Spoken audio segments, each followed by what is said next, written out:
Oh my god, Ayla, my eyes. Line goes River, but into the front line goes Carrier. Pop Blossom. FBI's already down, and Ayla's going to follow. River dies to the back line of T1. It's 4 dead already. 3, and with only Quid alive, T1 is ready to I end really this think 100 Thieves game. could have won the first game. Shockwave This will one, not find the not so much. Quid will waste as much time They as lost he can, the game at but 25 it minutes, will basically. not matter. 100 Thieves left it all on the Rift in their final series of League of Legends. 700 Thieves. But the winningest Only team FlyQuest in the left from history NA. of the game Only will FlyQuest not left. be stopped here. And now it's time for the Move draw. on. Will T1 draw It was BLG always in going Swiss to be elimination? Such a long shot against the back-to-back What is the draw gonna be? world champions here. Oh, 100 Thieves. baby.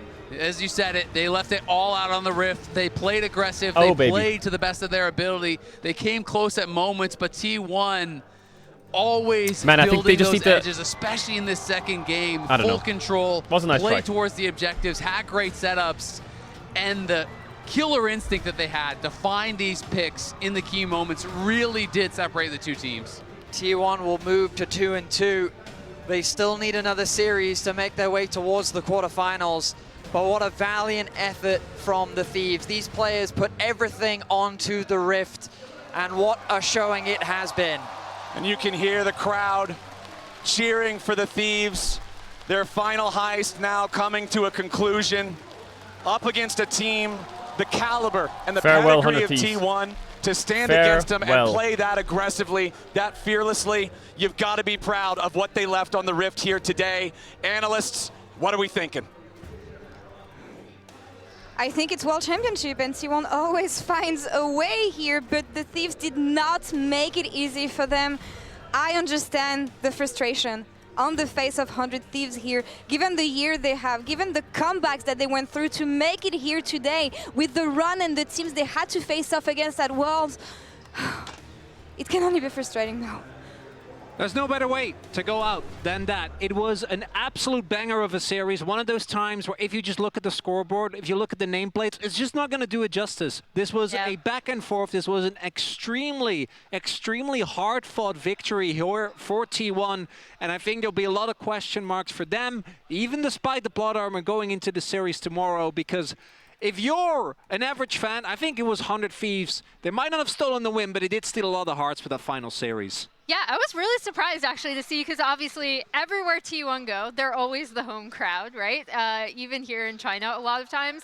But there were so many people standing here cheering, maybe for Dokla, again, our latest Doyen star, gaining a lot of fans. But the thing about 100 Thieves that I love about them so much is that they went out playing their style of game, right? So for as many times as I've disagreed with Grayson's drafts, you know, locking in the Akali, the Sylas for Quid, really playing to their strengths, which is creating these skirmishes all around the map. Why are you writing check Twitter cat despair? Good job, guys. Good job, guys. Good Oh, good job. that was the final 100 the Thieves vibe, series ever? Saving That's why? your season the way Farewell, they did 100 as Thieves. well.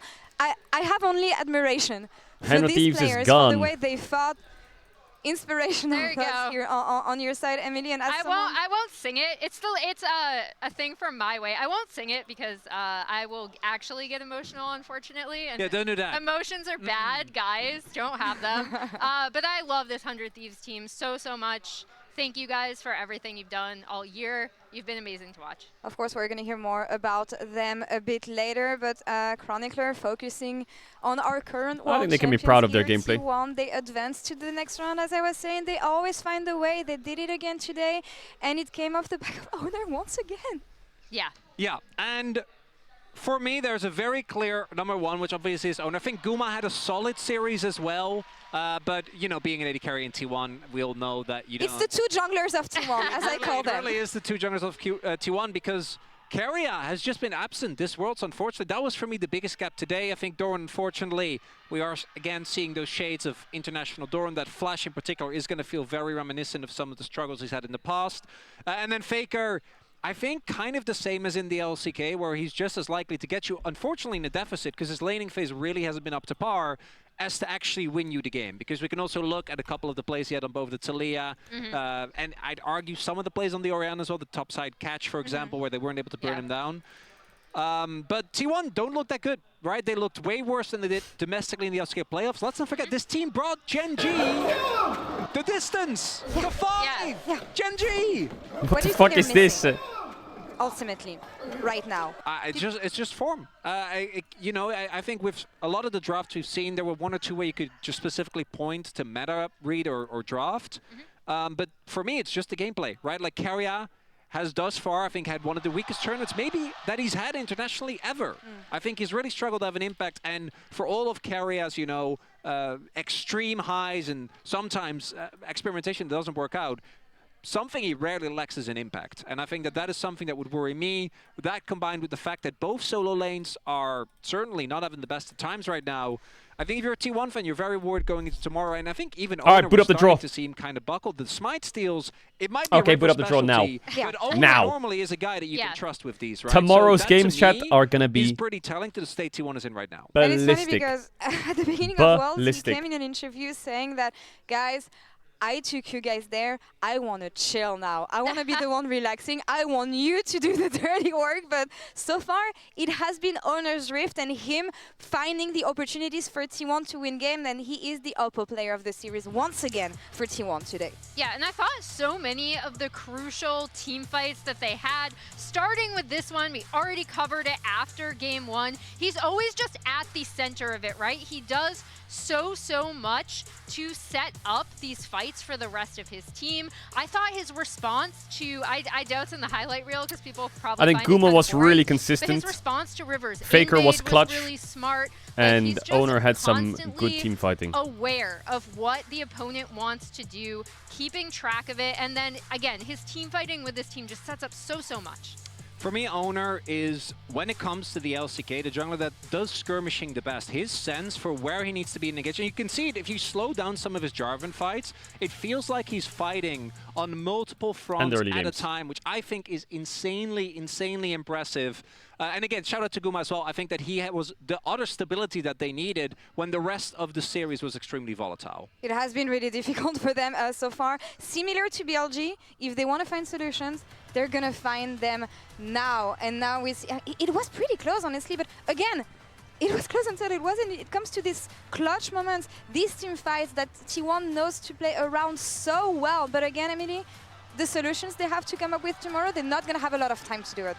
Yeah, I mean, the big thing, I do think they looked way better than BLG, by the way. So as we're drawing that comparison, please keep that in mind. But like you already alluded to, Chronicler, this is not the T1 that we saw domestically, right? And that is a little concerning as much as I love and do that the they draw. just won. And I really want to see Chat, them chill out. They're going to start in a sec. Don't worry about it. When the defending world champion doesn't make it. So I do hope that they make it tomorrow. Now, before we send it over to the draw show and the rest of our day, let's send it over one last time to River in the Verizon post-game interview. River, talk to me. We're retiring. Thank you very much, Lore. River, you were pretty good. Commiserations on the end for 100 Thieves here at Worlds. How do you look back, let's say, on this series, but also on Worlds in general? Today we had chance to win against T1, so it was really close. And it was my first game against T1 in my Worlds and MSI, so it was good experience too. And then I want to say thank you to Dokla because he joined 100 Thieves during the season. So yeah. Yeah, I can see him right there. He's listening to you right now. Is there anything more you'd like to say to him? Nothing. Just thank you. Maybe off air. Okay. You've had such an illustrious career from the LGL to PSG to your history in the LCS. How do you look back on that journey, on the memories, on the achievements, as we approach this final chapter since you'll be heading into retirement? Playing in LCS and LTA was a really good experience. And then maybe today was my last game. So yeah, feeling is weird, but yeah. Yeah, we've really loved to see you play. It's been an honor for us as well, and I'm sure for a lot of the fans that you've made. Is there anything you'd like to say to them as a final goodbye? I want to say thank you for fans and everyone. And then I hope I hope we can meet again, in future. Awesome. Thank you so much, River, and we'll head back to the desk. Farewell, River. Oh my gosh. Man, River got me tearing I love River so much. 452 I've loved career watching games. him since he was on PSG. He is just such a creative jungler. It feels like every team he joins really benefits from his insight, the way he plays the game.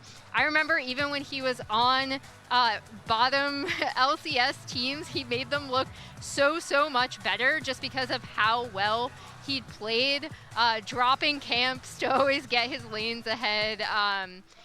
He has such a good attitude about the game. I'm really gonna miss him so much. Yeah, and you don't know if blame it's myself. players. You start crying and then I start crying. It's your fault. It's my bad. Apologies, everyone. I unfortunately. Yeah, but the I hate you. You don't often see players being able to find success in multiple I hate you regions. so much. Yeah, but it was a beautiful goodbye. We have a draw show to go through. All right, here we go. Starting right now. Here we go. Of course, with Candice being on It'll be a stage, short so draw, let's but it'll be a historic draw. here at Worlds in the last round. Will T1 draw BLG? Will FlyQuest draw Koi? I don't really know what I want. I'm kind of down for anything. I mean, I know EU and A would go hard, but, you know, we don't want to give NA any room to, you know, get that comeback. T1 BLG feels a bit early, but T1 and BLG really it's fucking great. Matchups where they were heavily favored. We saw both VKS. I don't know how I feel, Chad. What do we want? What are we feeling? Do we want BLG that T1? matchup to me would be crazy because I think neither team would really trust them, or rather trust their fans, or their fans I don't won't know. trust them. There's no trust. That's all we know. There's no trust. I mean, speaking of no trust, you also have TES over here. We want CFO BLG. Ooh, CFO BLG. I like that. CFO BLG. I think, fuck it. I think Fly Koi, T1 versus Tess, and BLG CFO. How does that sound? I feel like that goes kind of hard. Yeah, no, I'm That with you. does go For kind of me, hard. Peak cinema would be BLG T1, Fly MCOY, and CFO Tess. Actually, any iteration goes hard. That would be Oh, it's crazy. Shie We'll see from what we're gonna WE. get here. I think he's retired now. I like his jacket. He's got a little fucking bear on his arm. Shie, talk to me. Let me guess. Insta draw Tess. Okay, so Tess can play against anyone. So whoever he draws. Wait, this could also determine T1's matchup, because T1 can't play CFO or Fly. So if he draws Koi, it's T1 BLG. If he draws Koi, I'm pretty sure. Are they cheering T1? Yeah, I think they're cheering T1 to go into TES. He has a baller jacket. Oh my god, it's Top Esports BLG. Oh my god, it's cursed. LPL team kill. Well, Oh my god, it's a team kill. Wait, that means that T1 has to play Koi. It's T1 Koi. It's locked. It's T1 Koi and CFO FlyQuest. It's locked. He's done the draw already. That's not the Shia, start what you have you want. done? It has to be FlyQuest. It's the other way around. It's T1 Koi, CFO FlyQuest, and a team kill LPL. Wait, that's... Oh man, I feel like that's probably the worst draw you could get, not gonna lie. No T1 BLG, no T1 Tess, no CFO BLG, no Koi FlyQuest. I feel like... That's a shitty draw. I didn't think that was a shitty draw. No, they can't. Other way They around. can't, so they will be Other way moved around. to the next matchup. T1 can't There play you go. CFO. They can't. I think he keeps thinking they're upside down. T1 has to play Koi. It's locked. It's T1 Koi, BLG Tess. Trust yourself, man. T1 Koi. As okay, we got it. We got it. tension mounts. Here we go. Oh, this draw is like... MKoi. So that would be MKoi CFO. MKoi CFO, yeah, that is correct. No, it can't be, because T1 can't play FlyQuest. So it's locked already. Yeah, I don't know how I feel about this. I mean, MKoi has been, for me, one of the... Again, they've been having a breakout year, right? Wow. So that is I went into this draw with a lot of hype and a lot of possible outcomes. It could go hard. But this was the one where I feel like... Shia, please. Yeah, the double LTA kill. Wow. This is like the worst feeling of a draw ever. Nah, I don't like team kills. They will do it. Okay. Oh wait, it's CFO versus. Oh, No. Oh, it's CFO FlyQuest and MK T1. Yeah, I don't like that. Oh, it's because that's a no, historic it's because Fly already faced T1 too. I mean, I guess it does preserve the best teams in the tournament. I feel like CFO Fly is a good match. That's a very good match, CFO FlyQuest. T1 Koi feels like it's going to be extremely one-sided. And BLG Test, I don't like team kills. None of them are broadcastable right now, so we're just I have a lot of thoughts on that. What kind of matchup is that TES BLG match going to be with both teams? I do think CFO Fly bangs, though. Chat, these games are tomorrow. Tomorrow. Those games are tomorrow. A great man, a great top laner. As long as there's delusion, there's hope. True. So we're going to hold on to that hope. True. That draw went by too quickly. I feel like it hasn't happened yet. I feel like I'm still in my chair waiting for something to happen. That's the draw? Really? Of all of the crazy draws we could have had? Consistency of the Flying Oysters facing off against FlyQuest. Yeah. I like that. That fills me with joy. Those are hard. I think particularly the obviously I am going to favor T1 given everything. Can we redraw? No. I mean, I think T1 is very happy because Koi was probably the weakest team out of all the teams. Yeah. CFO Fly, I do think comparable in a way. And Test BLG is just the finals rematch of LPL.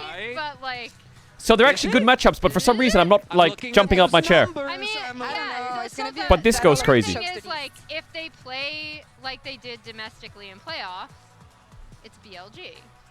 Yes. If they play like they've been playing at this tournament, I actually do think it's TES.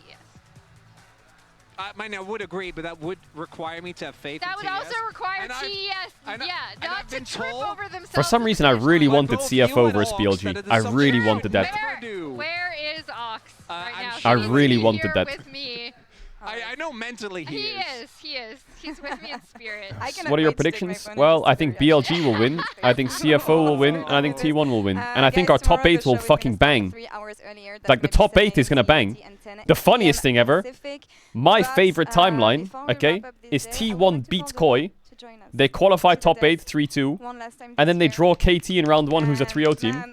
And KT get 3-0'd. That's the best timeline that could ever exist, ever. I need that timeline. Giving us incredible I need a Telecom War quarterfinal, and I need that team knocked out instantly. That'll be a fucking blessing. Any closing thoughts for yourself, for the tournament, and maybe for your Western brothers and FlyQuests? No thoughts on them. But final thoughts for just 100 Thieves, I guess. Me personally, you know, I wasn't even on a team at the start of the year, so just to be here and Mad Lions Koi will redeem themselves from a 16-47 loss. We were able to come together and make it so far from like 8 to here, and obviously we got, you know, a bit unlucky on the draw, but a little bit. Man, give yourself credit. But I think we did the best that we could. I think, you know, we showed that we can beat T1, which I think, you know, is a very strong team, and yeah, it's a shame that it has to end here, but yeah, I'm just proud of our year, and you know, I'm gonna miss River especially. You know, this is the most talented team I played on, so I'm gonna miss all my teammates. Yeah. Thank you so much, honestly, Thanks for being here. For this year. Also, yeah, thank you for everything. You guys have been amazing. For this last ever run for 100 Thieves, it is not going to be your last run. I'm expecting to see you again, of course. Thank you for, again, this incredible League of Legends that you gave us, and for the emotions with this roster. Stop it! Yeah, thank you, Riot, for the draw. Thank you, Riot, for the draw. And we're all crying. Chin up. Cannot wait to see you again, Dokla. And that's all for us here. Yeah. On this day for the Swiss stage. Thank you for joining us again. For I apologize. It's my bad. It's my bad. I'm not crying. You're crying until you start crying. See you tomorrow. If FlyQuest lose, they have to swim home. Ooh. They have to. Tell them, Dokes. Get away as Miru rides the Weaver's wall in, but it knocks Shadow onto the wrong side, so he's still safe, and now Miru's going to be your target. Just completely If FlyQuest lose, they have to swim home. Second. Knight takes him out with the Sigil of Malice. It's a double kill now as Desamas falls too. The LeBlanc is getting fed, and VKS needs to run. Ben's here to cook him up. Triple. I actually think the matchups are kind of hyped tomorrow. Like, okay, Koi T1. It's T1 favored, yes, but I think JoJo has been having such a good tournament. I think JoJo versus Faker is going to be great. That is going to be fucking fantastic. So I'm actually, that matchup, could be really, really fun. I'm a bit worried about bot lane, though. Bot lane, very worried about it. But mid jungle, I think is going to bang. Fly versus CFO, I feel like Bwipo and Inspired versus these maniacs is like two Malphite coming together. It's like a game of chicken where no one flinches. No, this guy's inting though. No, he's inting though. And Doggo just like, you know? Like, that's going to be a fucking illness game. I'm ready for it. That is going to be crazy. And then Tess BLG is a finals rematch. This one, I think BLG should win. And Tess is actually on the road to going from 2-0 to 2-3. They're actually on the road for it, by the way. One team always does it. DK was last year. Tess is on the road now. Where BLG just knocked them out.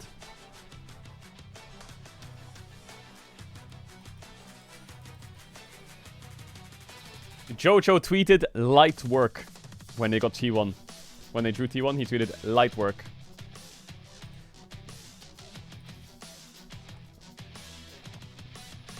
Chat, don't talk about the Worlds and stuff. Worlds, when Worlds feels the most special is from quarterfinals onwards. That's where, like, the real fucking stuff hits.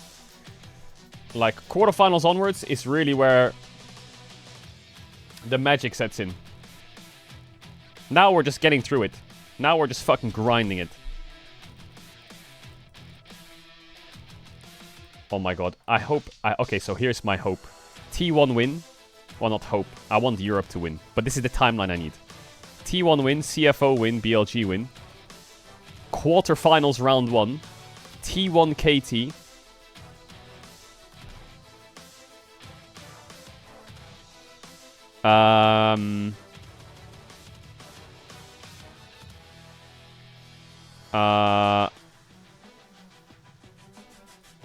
HLE BLG. Because they get a 3-2 team, right? No, it's AL, right? AL will get it. Actually, I don't want that. AL CFO. No, fuck AL. No. They have to get a 3-2 team, chat. The 3-0 teams, they have to get a 3-2 team. That's it. That's just the law. So, if we assume that these are the 3-2 teams, AL and KT have to play against these 3 teams. Actually, let's swap it up a bit. AL T1, KT BLG, G2 CFO, HLE Genji.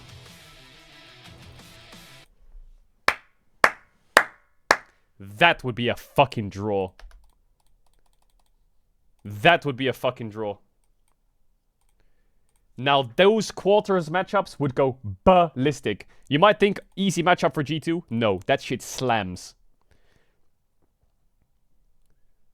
ALT1 slams. KTBLG slams. HLE Genji early on. Fuck it, why not? Slams. G2.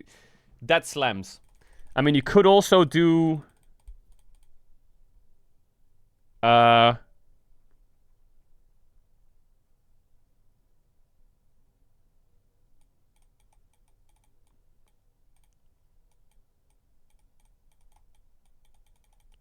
You could do that. That would work. But you have to understand that the top 8 teams, right? The 3-0 teams have to play 3-2 teams in the draw. They have to. It's just the law. So KTAL, after tomorrow, likely, will play T1, BLG, or CFO. That is the quarterfinals locked. So I'll get 2 of these teams, and the third team, whoever the third team is drawn against the 3-1 teams who play against themselves. So the 3-1 teams play against themselves. So Genji, HLE, G2, and that's it. And one of the 3-2 teams will play against each other. So we need to pray that G2 does not draw Genji, because if that happens in round 1 quarters, it's fucked. So G2 need a CFO or an HLE, I think is... nah, it's completely cooked, really, to be honest. G2 can't play KT, it's impossible. None of these teams can play any of these teams. Can't. Impossible to play.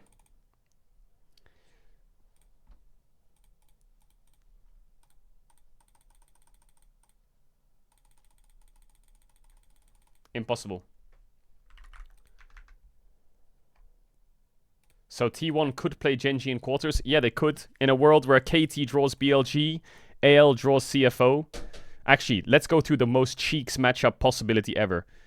KT get CFO. Let me do this in a different color. KT, this is the worst draw possible. KT gets CFO. AL gets BLG. And we get like a fucking LPL quarterfinal. T1 get Genji. And G2 get HLE. I feel like that draw actually kind of fucking slams. But it would be really ugly to watch.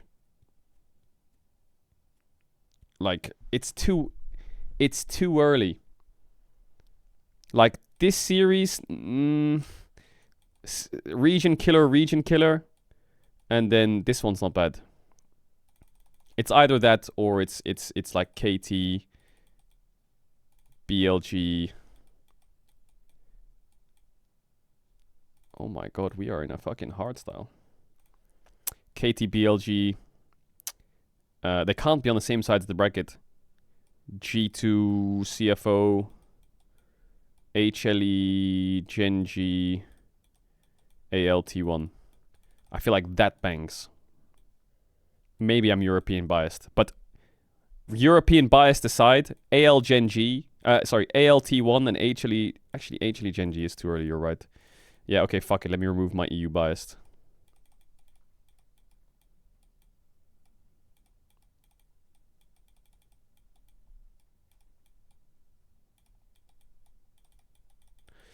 That's what we want. That's what we want. Because in a world where this happens, right? The semifinals then become crazy, right?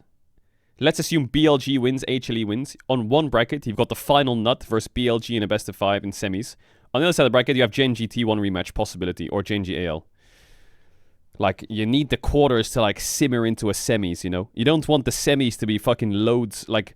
I think AL, BLG, and T1 Genji, these are semi-finals games.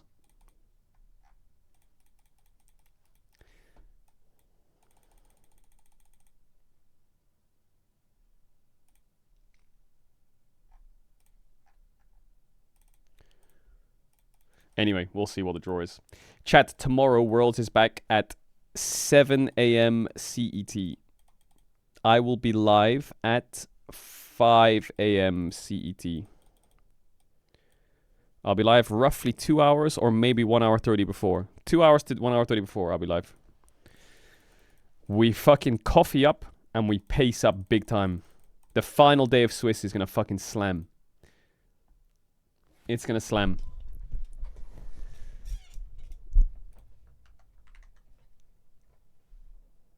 Are you gonna get a croissant tomorrow? Yeah, of course. Of course. Of course.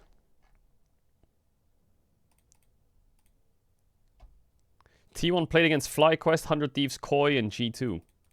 Did they? They beat FlyQuest. They beat 100 Thieves. Wait, they're gonna beat Koi as well, I guess. So they're 3-0 from that. They lost to Genji. And they lost to... Who was it the T1 lost to? Genji and... Was it AL? No, it wasn't AL. CFO. Oh, yeah, it was CFO. CFO. CFO boy. I would say not a bad draw. I don't think that there was a bad draw possibility. I saw the croissant clip. You're a freak.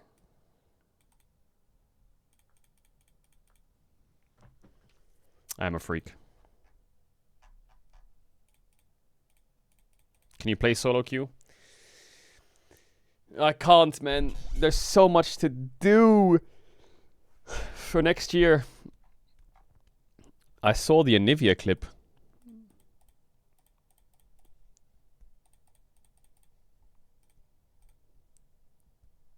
I gotta find a new top laner. Can anyone play top lane?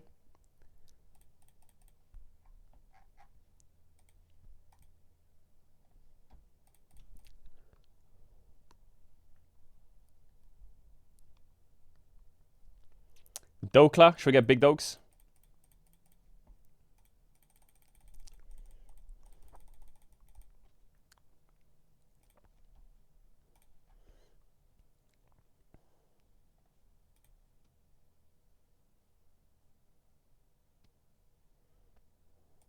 Alright, chat, I'ma peace it. I'ma sneeze it. Thanks for being here. Shout out to the lurkers, the bidders, the gifters, the chatters, the subbers. Take care, sleep well, stay safe. And wait, Wunder's in the chat. Wunder said nope. I'll see you later, okay? See you tomorrow bright and early. Very, very early. Very, very early tomorrow. Be there. Much love. Appreciate you all for being here. If you're new here, drop a follow. I hope you enjoyed today's co-stream. Tomorrow, big games, big energy, big enjoy, big pace. See you later. Bye. Bye.